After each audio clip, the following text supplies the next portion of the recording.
여러분 안녕하십니까? 7월 23일 토요일 아침 대구 MBC 뉴스투데이입니다. 대구와 경북 지역은 오늘도 무더위가 이어지겠습니다. 오늘 대구의 낮 최고 기온은 33도까지 치솟아 어제보다 2도 이상 높아지겠고 경북 동해안 제외한 대부분 지역이 30도에서 33도의 무더위를 보이겠습니다.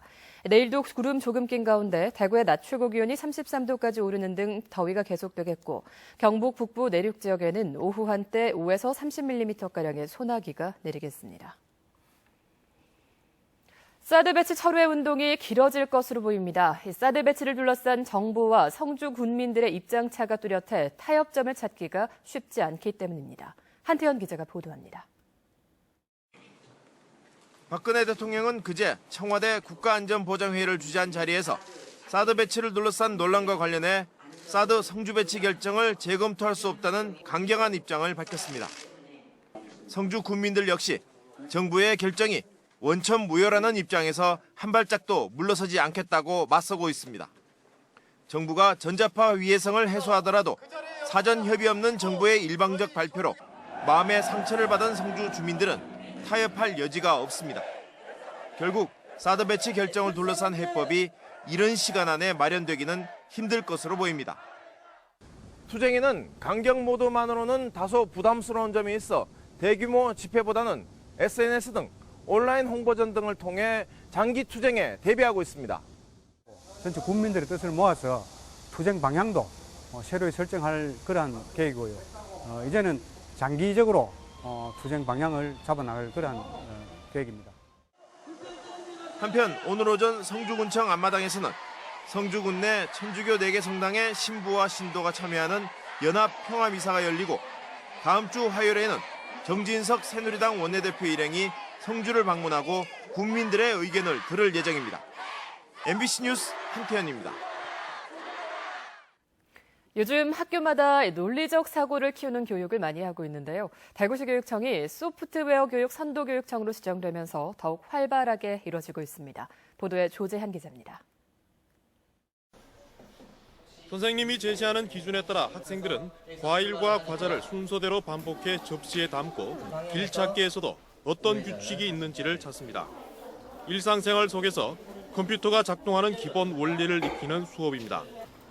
컴퓨터 앞에서는 집을 짓기 위해 직접 명령어를 입력하고 반복 작업으로 담을 쌓아 올립니다. 반복을 하면 이렇게 복잡하지 않고 간단하게 할 수가 있어요. 코딩이란 컴퓨터 같은 전자기기에 들어가 있는 프로그램 같은 것입니다. 반복을 하여서 어려운 코딩을 쉽게 만드는 것을 하였습니다. 인공지능과 사물 인터넷 같은 첨단 기술이 속속 등장하는 가운데 학교마다 컴퓨팅 사고력과 규칙에 따라 데이터를 재배열하는 알고리즘 학습이 부쩍 늘어나고 있습니다. 대구시 교육청이 올해부터 소프트웨어 교육 선도교육청으로 지정돼 전문 교사와 인프라를 늘리면서 관련 교육은 더욱 체계화되고 있습니다. 플러그가 뽑힌 상태에서 컴퓨터나 어떤 기기를 가지고 있지 않고도 아이들이 컴퓨팅 사고력을 기를 수 있는 거기에 이제 초등학교는 중점을 두고 있고 고등학교에서는 진짜 이제 프로그래밍을 하는 그 단계까지 학생들이 가도록 해서 올해 초에는 전국에서 두 번째로 대구의 소프트웨어 마이스터고가 개교해 유명 IT 업체들과 협약을 맺고 교육과 취업을 연계하는 등 소프트웨어 교육이 더욱 주목받고 있습니다. MBC 뉴스 조재환입니다. 주차된 차량에 저절로 전조등이나 후미등 같은 조명이 켜지고 화재가 발생한다면 차 주인의 심정은 어떨까요? 국내 외제차 판매 1위인 BMW 차량에서 화재가 잇따르고 있어 소비자 불만이 높습니다. 보도에 김은혜 기자입니다. 한 BMW 운전자가 주차를 하고 자리를 떠난 뒤 1시간쯤 지나자 갑자기 차량 앞뒤로 조명이 켜집니다. 2시간이 지나 돌아온 운전자는 문을 열고 깜짝 놀라 뒤로 물러섭니다. 조수석 앞 글로브 박스와 천장이 심하게 타 열기와 연기가 자욱했고 에어백도 터져 있었기 때문입니다. 이 차량은 불과 2주 전에 정기 점검을 받았습니다. 안에 접근을 못할 정도로 연기도 많았고 들어가지도 못했고 지난 8일 서울에서도 주차 중인 BMW 차량에 저절로 조명이 켜진 뒤 화재가 나기도 했습니다. 황당했죠. 일반적으로 있을 수 없는 일이니까. 황당한 화재에 운전자들은 차량 결함을 의심하고 있지만 나몰라라 하는 제조사에 분통을 터뜨리고 있습니다. 판매자 측에서는 본사로 연락하라 그러고 본사에 연락하니까 관련 담당 부서가 없다 그러고 또 뭐 개인적인 입장에서는 대처할 방법이 전혀 없는 걸로 알고 있습니다. 지난해 10월부터 올해 4월까지 국토교통부에 접수된 BMW 화재는 10여 건. 여러 차종에서 화재가 잇따르자 BMW 코리아는 지난해 말 공식 사과하고 정식 서비스 센터를 통해 관리받은 차량은 보상을 검토하겠다는 입장을 밝혔지만 미온적인 대응은 여전합니다.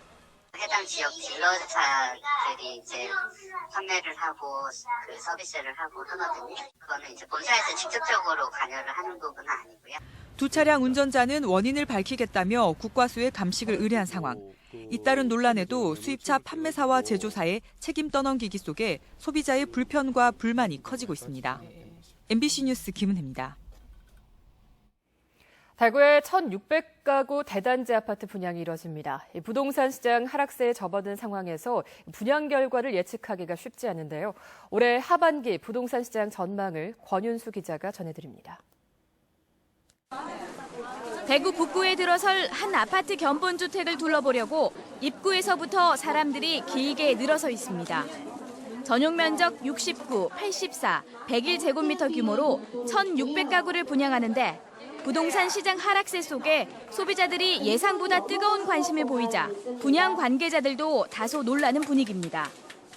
대구공항 이전에 따른 개발 및 쾌적성 증대로 인해 보시다시피 소비자들의 방문과 관심이 뜨거운 상황입니다. 이번 단지 분양 결과는 올해 하반기 시장을 가늠해 볼 수 있는 척도가 될 것으로 보입니다. 대구에서는 시장 하락세에도 올 상반기 아파트 청약 경쟁률이 수십 대 1을 기록했는데 대부분 수성구 지역이어서 평균적인 시장 상황을 반영하지 못했기 때문입니다. 1600세대라는 아주 대규모 단지가 지금 오픈하고 있는데요. 이 오픈 자체가 분양 시장에 어떠한 열기로 이어질지 지역 시장의 기초가 주목되는 바로미터의 역할을 할 수 있는 그러한 단지라고 여겨집니다.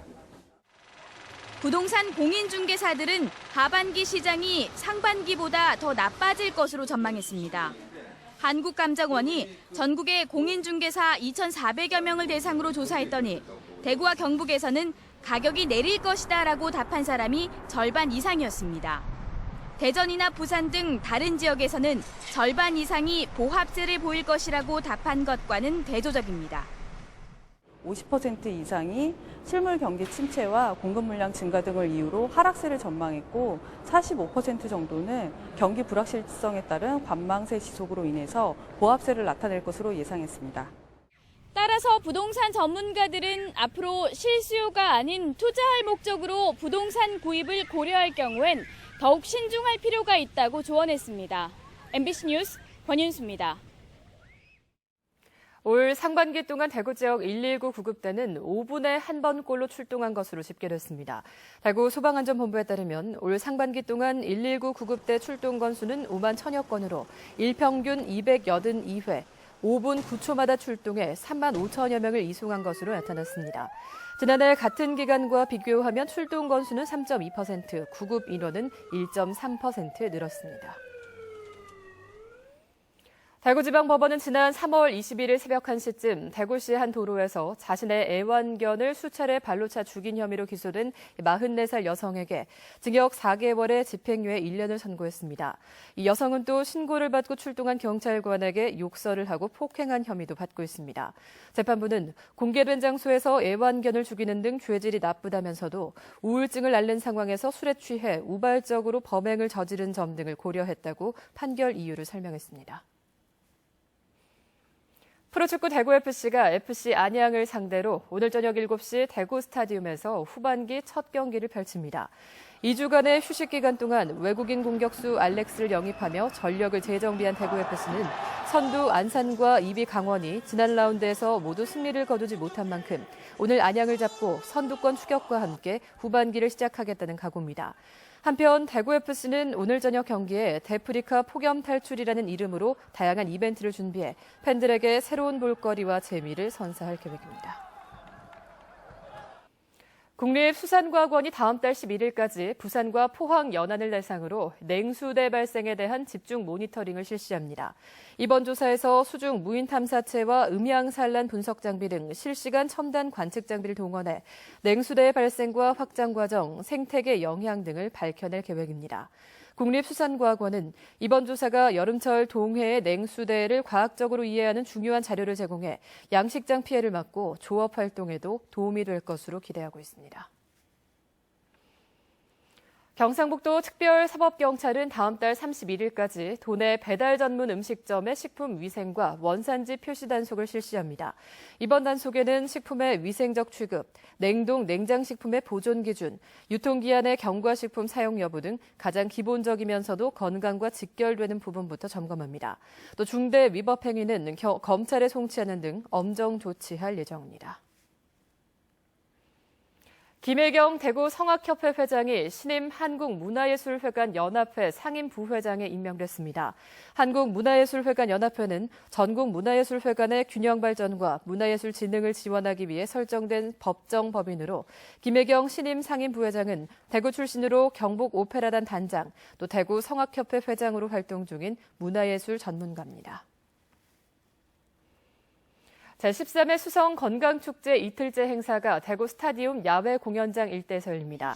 오후 6시에서 밤 10시까지 열리는 이번 수성 건강축제에는 검진존과 힐링존, 한방존 등에서 다채로운 건강체험을 할 수 있고 갑상선과 폐기능 검사, 추나요법 등 건강검진과 상담을 무료로 받을 수 있습니다. 이번 행사에는 경북대병원과 동산의료원 등 대구의 모든 종합병원이 참여하고 수성구 의사회 등 40개 단체도 참여합니다. 대구시 선거관리위원회가 건전한 토론 문화를 정착시키기 위해서 오늘 경북대학교 글로벌 플라자에서 제6회 대구광역시 고등학생 토론회를 실시합니다. 예선을 통과한 32개 팀이 참여해 학생부 종합전형 축소 또는 폐지해야 한다, 민주시민교육 의무화해야 한다를 주제로 열띤 토론을 펼칩니다.